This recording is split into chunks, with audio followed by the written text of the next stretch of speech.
Welcome back, everybody, to the Everyday SuperWoman Show, Season 3 of the Everyday SuperWoman Show. Could you believe it? I can.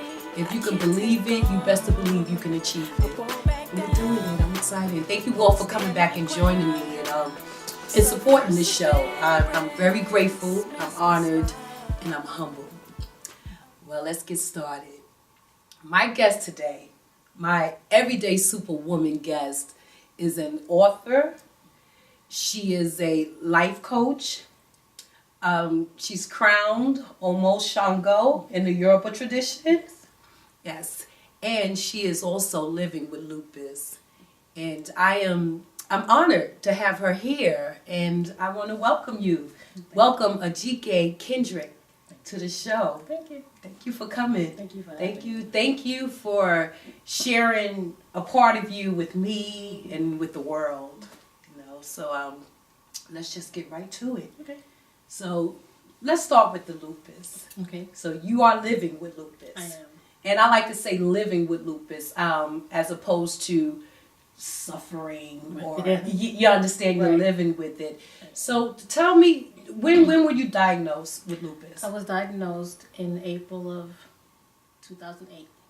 Okay, April 2008. Mm-hmm. Okay. And what made you go to the doctor, or what are some of the steps or the process that was going on, or the symptoms that were going on with you? It often takes a long time to diagnose lupus, but the year before, that fall of 2007, I began having a lot of pains and aches. My arms were really hurting a lot. I really had a hard time sleeping because the pain would literally keep me awake or wake me up at night. And it just became too much. I had been having blood work done for other health issues, and it kept coming up that my white blood cell count was chronically high, which is kind of rare actually in lupus.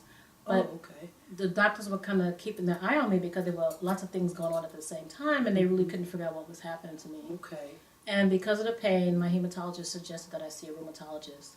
And I was tested, and it turned out that I had lupus. Okay. And sometimes it can flare up or be triggered by stress. And my mother had just passed the month before, and I think that, it was around that time that I really, it really got hold of me. Okay. Now, prior to 2007, before you started going to the doctors, were you experiencing any other symptoms might have? Right. Oh, okay. I've had some immune issues. Okay. For most of my life, actually. I have an IgA deficiency, which is an immunoglobulin A deficiency, and that causes some issues with the things that I eat not being processed properly and being very susceptible to upper respiratory infections and things like that. So, and I had been in a car accident, so I've been having some physical issues. Right. So I kind of attributed that to either the IgA deficiency or the car accident, and really didn't think of anything else. And so when it came back that I had lupus, and these autoimmune issues, it was kind of a surprise. I didn't really know what lupus was. Right, which I've heard of lupus, and most people do hear about lupus, but we really, well, at least I didn't really know exactly what lupus is. So you're saying it's like an autoimmune? It's an autoimmune disease. Your body basically attacks itself. It treats your body as though it were an enemy. So it attacks your own organs and your own system. So it causes pain and joint pain mostly. Right, And so it's like you're fighting against yourself, basically. Oh, wow. So I know on a spiritual level it meant something else. It really meant that I can't fight myself. That it really taught me how to relax and be calm and be more kind and gentle with myself, which is necessary when you're healing with lupus. Okay, so some of the symptoms are what you said, joint pain. Extreme fatigue. Okay. There's something called lupus fog, which you get very confused, you forget things. And sometimes it's hard to concentrate. Wow, okay. And basically, you feel like I have a fever every day, like I have the flu every day, without the cough. Wow. That's with the the body, with the body aches and all that. So what are some treatments that is available for lupus? And there are some medications. Recently, Benlysta was approved by the FDA as a lupus treatment. There's no cure, but it's been approved. And it's the first drug that's been for lupus in 50 years, so it was a really big milestone, but everybody's not able to take Benlysta. So a lot of the treatment for lupus is pain management, and there are different ways you can do that, which is through medication, of course, but then there are alternative methods of trying to feel better to alleviate some of the symptoms. So, things like massage for those who can bear the actual physical pressure of being touched, water therapy, hydrotherapy. Some people use acupuncture, Reiki, just different things, just trying to find out what works for you, what combination. Okay, so it's not like just the natural things that we should be doing to take care of our bodies anyway. Exactly. Right. So these are the things that you utilize to get you through day to day. Right. Okay. And, resting is extremely important. Eating a well-balanced meal is very important. You have to rest. I mean, the fatigue forces you to rest, but you have to really, I've learned to truly pace myself, and I'm still learning how to say no or say I need help. Or, to reschedule things and to really take care of myself and think of me first, because I really can't be of help to anyone. Absolutely. So do you suffer with pain daily? Daily. Oh, you daily, do? Yes. Are you in pain now? It's very light right now. I'm in a really good space this morning. Very grateful, Good. But, some days are more challenging than others. And sometimes, you literally, I can't get out of the bed in the morning. And then there are times when I can, and so I do as much as I can when I can. Right. And the days when I have to rest, I do. Okay. And I make the most of it. Right. Now, I know some other signs of lupus is some women get these like dark marks. There are different kinds of lupus. Discoid lupus, which is dealing with the skin. Okay. And SLE, which is systemic lupus, which is what I have. It's systemic. Oh, systemic. I'm sorry. It affects the various organs. Oh, okay. And my organs are doing very well. Good. Actually, Good. There's really not much organ involvement. My main complaint, my main symptoms are the joint pain, as well as the fatigue, and occasionally the lupus fog. And I was also simultaneously diagnosed with fibromyalgia, which kind of adds another layer to the pain. And these things sometimes come together. Unfortunately, a lot of people in my lupus support group, they have both. And so it's just learning how to manage what pain and when, and really trying to be able to patience. It's really important to eat well and rest well. You really have to be on your own schedule and to kind of figure out how your body's working and really cooperate with it so that you can have the best day possible to make the most of your day. Okay, so I heard you just mention that you're part of a group. There are various lupus support groups around the city, and generally the ones that I've attended have been in New York. Okay. And it's really helpful. When you can't go in person, you can talk on the phone. There's been a phone support group. There's online, Facebook. There's different lupus support groups. It's really helpful to talk with people who understand exactly what you're experiencing. So I want to ask you, what are some things that people say to you, those who are aware that you have lupus, that turns you off? I was thinking about that. Basically, it's like the first thing says, "Oh, you see that? Have you tried?" And then you fill in the blank. Have you tried any? All the alternative things.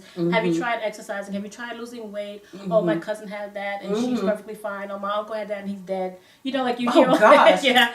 So people are always offering advice, and you know that it's well-meaning. Right. But sometimes it can be a bit much. Okay.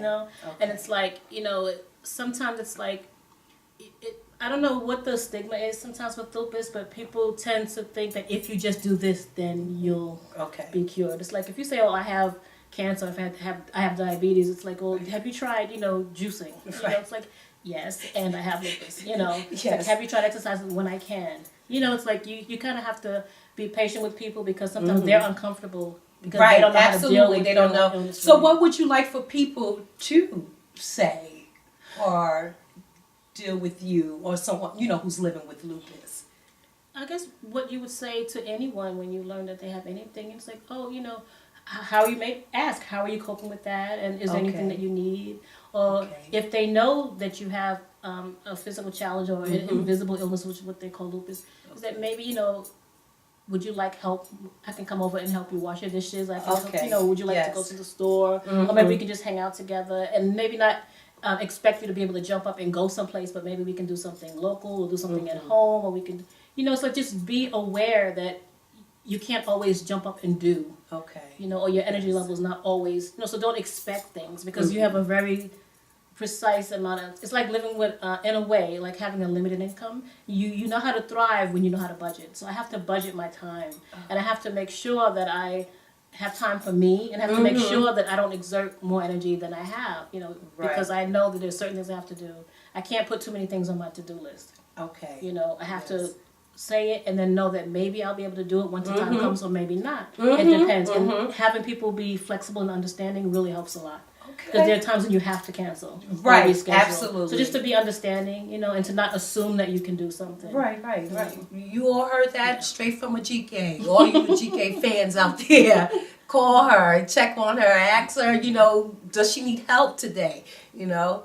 And then the other thing is also to know that I can do things. I still work. I still, you know, I move about. I'm creative, and I have a life. Absolutely. It's a very, it's a life that I've learned to craft. You know, and it's continually unfolding. Okay. But it's in the making, and it's just there's some accommodations that have to be made. You just can't make any assumptions. Right. Oh, thank you for sharing that. Now, let's talk about being a life coach. Okay. What is a life coach? A life coach is someone who helps you to achieve the goals that you've set for yourself, basically. And it can cover any area of life, from relationships to career, to anything dealing with personal developments and things that you know that you have issues with and you want to work on. A life coach is there to be a witness to you, to your transformation, and to help guide you with the right questions and the right suggestions, and sharing some tools with you so that you can get to that place. So it's not a person to really teach you per se, but to help draw out the wisdom that's within you already. Coach approaches you as a person who's already capable, already whole, already wise, and already experienced in being you and living your life. And so it's not to tell you how to live, but to help you make the most of what you've done and the resources that you have within as well as with that. Okay, so how you became a life coach? Basically, I actually started out doing readings for people. And what kind of readings? Tarot readings. Tarot readings, okay. And I began to use the cards. In addition to the spiritual connotation, I began to use them as leadership role models for people, archetypes for people to begin to have a different lens of viewing themselves and the way that they lead and the way that they live their lives. Right. And so just to give people a different lens with which to look at themselves and to examine the way that they're living, a different context, a different language, and sometimes we get stuck. Yes. So I began to use the cards to help people, women especially, to see themselves, and then to use it as kind of a guide into how to help that unfold, because sometimes it's kind of like you're just kind of out there and you don't really have a framework in which to work. So I just wanted to give them an extra tool, an extra pair of glasses to look at themselves and to examine who they are. And so I started doing those readings, and I found myself saying a lot of the same things over and over again. And so I found that though I use the tarot as a tool in the life coaching sometimes, but everybody is not going to adapt or understand it, or so open, or even open. Right, exactly. There are a lot of issues and fears around that. Right. But what I found was that people still wanted to have a witness to their transformation. They still wanted to have a guidance. They still wanted someone to say, this is what I'm experiencing right now. This is who I am, and I need you to help me remember that. Right. And I need you to maybe, by you being my mirror, I can see how I'm doing.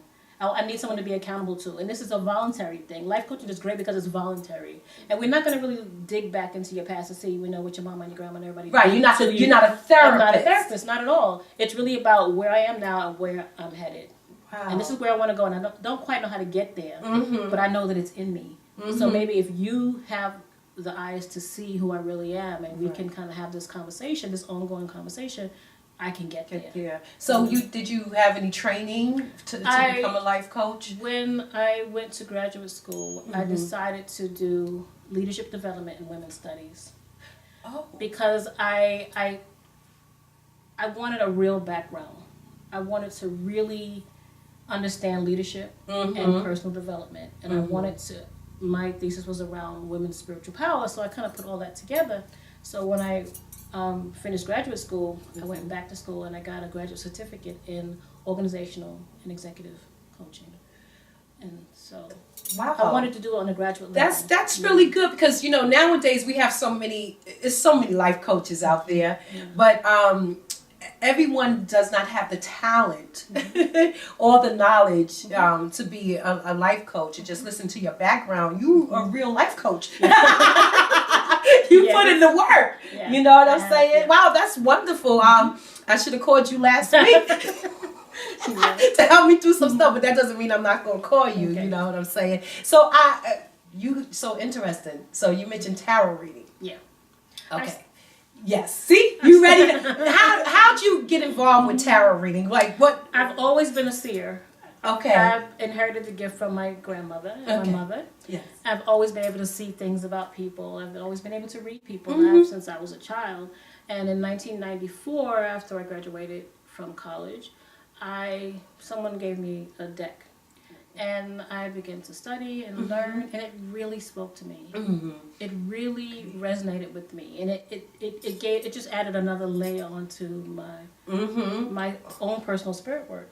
And so I began to share it with people, and by word of mouth, it just kind of spread.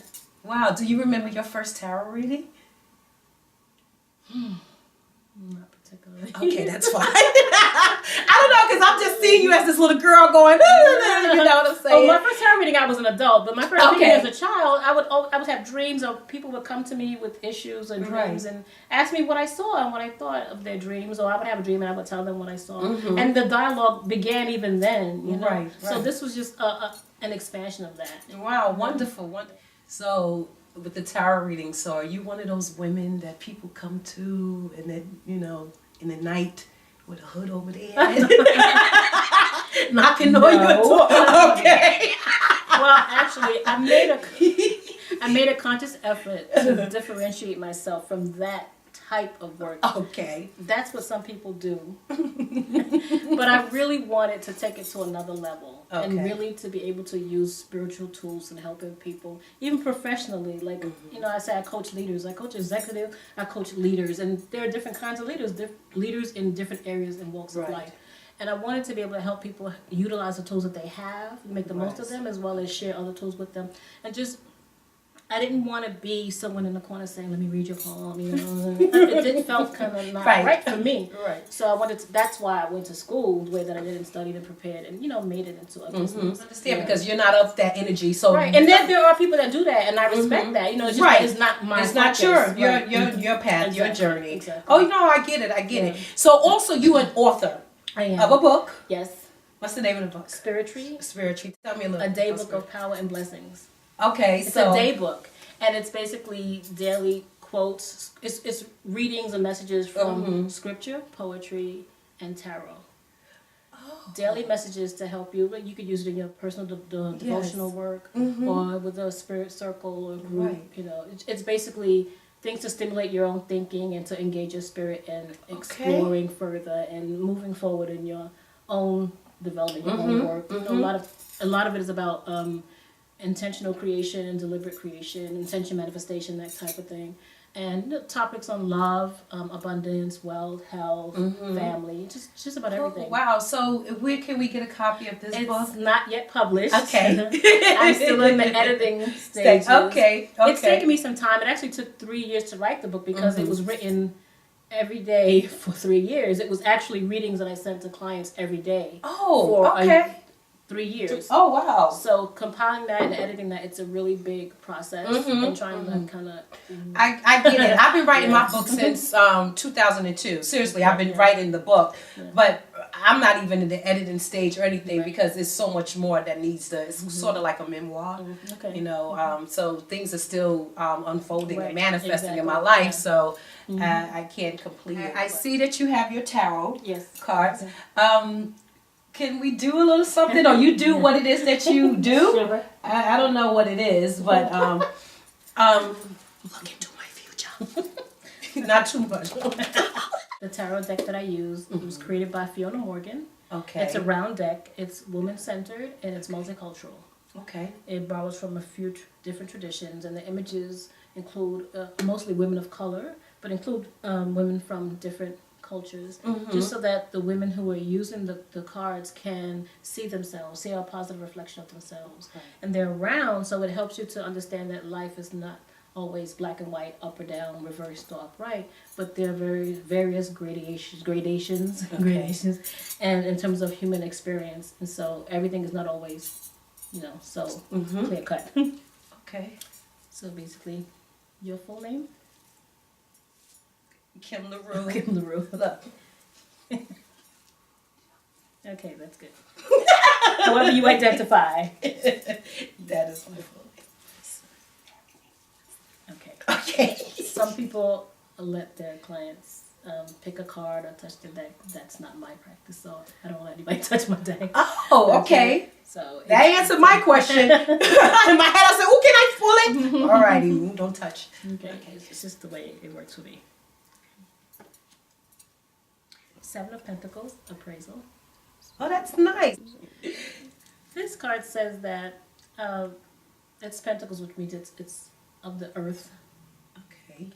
It talks about things like money and health and work. And this card in particular speaks about land. There may be an inheritance for you that's waiting. There may be some real estate that you're going to encounter, either something that you've inherited or something you're going to buy. But this is really a card that represents the householder or the landowner. Okay. So if you're thinking about buying and you're thinking about expansion, maybe not, and instead of where you live now, but in addition to where you live, having more than one residence, or even buying a building for professional purposes, think about that. Like, that may be somewhere you want to put your attention and energy, because it's literally in the cards. Okay. It says that it's a good idea for you to pause now and take a look at where you are on the inside, like kind of step back and look out across your life and see where you are and where you would like to go from this point forward. If you pause, not stop permanently, but just take a pause and look, you might begin to have a clearer vision about what you want your physical space to look like in terms of where you want to house your work. You know, what type of edifice, literal place, physical space that you want your work to be in. Okay? Yeah. Because it's a wonderful thing to have a work, and it's a really wonderful thing to have a place to do it, and to have people come, and to, you know, to really have your base of operations, and to really have a sense of timing in terms of where am I supposed to be now. So that's what this is about. Wow, that was really good. That was really on point there. So there, you generally are reading is 11 cards, so I'm sure that we could really build on that conversation. Yes, yes. Yes, so, and this is what you use, this is a tool you use one of the tools, right, when you're doing the life coaching. Oh, wow, that's how can people get in touch with you? Email is great. Yeah, okay, give us your email. info@spiritry.com. Okay. info@spiritry, spiritry.com. Okay, this is... So earlier in the interview, you mentioned your mom passing. Okay. And I saw your eyes sort of twinkle, your eyes light up and everything when you mentioned your mom. Now your mom, you know, has transitioned, has moved on. Yeah. Could you just share with us the impact your mother has made on your life? Oh, wow. That is the biggest question. Well, my mom was told that she couldn't have children, and she went to get a reading, and they told her that she would have me, and not too long after that she did. And from the time she was carrying me until the day that she died, she told me that I was her miracle, and that she wanted me, and that she knew that I came here for a purpose, which is what she was told in the reading. And she never stopped telling me that. She never stopped telling me the story of my beginnings, you know, even before I was born. She was determined to raise me in an African tradition. She wanted me to know the beauty of our people. She wanted me to know who I am. She gave me the name Ajike. She actually had it divined for me, and did a naming ceremony for me when I was 9 days old. Oh, wow. And the name was chosen, and she agreed. But she wanted to make sure that I came up with a strong foundation in terms of loving myself and knowing who I am. And because I guess she came from a very spiritual family and knew that she had gifts of seeing, and she wanted to make sure that she honored my gifts, and she helped me to develop them. And she always respected, you know, what messages came through me, and she kept me involved in cultural things. She nurtured my creativity, my writing, speaking poetry and writing poetry and performing, doing different. She just really, really raised me well and just loved me thoroughly. And she's truly the love of my life. It shows. It shows. Her work shows. Phenomenal woman. Yes, yes. So, how do you deal with not having her? I do have her. I tell you, we just had to change the nature of our relationship because we talk regularly. Wonderful. Her presence is very palpable. She's very present with me. And so, what is your plans for the future? What are your goals? What is the ultimate goal for Ajike Kendrick? My vision is really to have a space for spiritry. I want to have a retreat and conference center. I want to do classes there, workshops, and seminars. I want to have a space where people can come to participate in our retreats and conferences as well as to have their own there in the space. But I really want to have a land where people can come for respite and healing and restoration and just celebration, a space where they can call their own, actual land under a nice sky, and just to kind of feel free and to not, we're all on top of each other in the city and just to kind of have a space where people can go and to feel at home, and not have to worry about going to the next thing, but just to really have a space where people can be. I do retreats, I do workshops and things like that, and I want to have a space where that can be a permanent fixture. Okay. And it will be mine as well as the community that I serve. Wow. Sounds very familiar. Very so. Wow. So let it be. Ajike, thank you. Thank you. Thank you so much. I really enjoyed this interview. I'm looking forward to showing up on the land. Yes. And we'll be taping that. Okay. That'll be the next. I'm looking forward to doing a little bit more investigation with these tacos. I really am. Once again, thank you for coming on the Everyday Superwoman Show. Thank you all for watching. Please, you leave your comments. So if you know an everyday superwoman who has made history and want to share that with the world, the everyday superwoman, contact me at everydaysuperwomanshow@gmail.com. Thank you all for joining me. I'll see you next week. And don't forget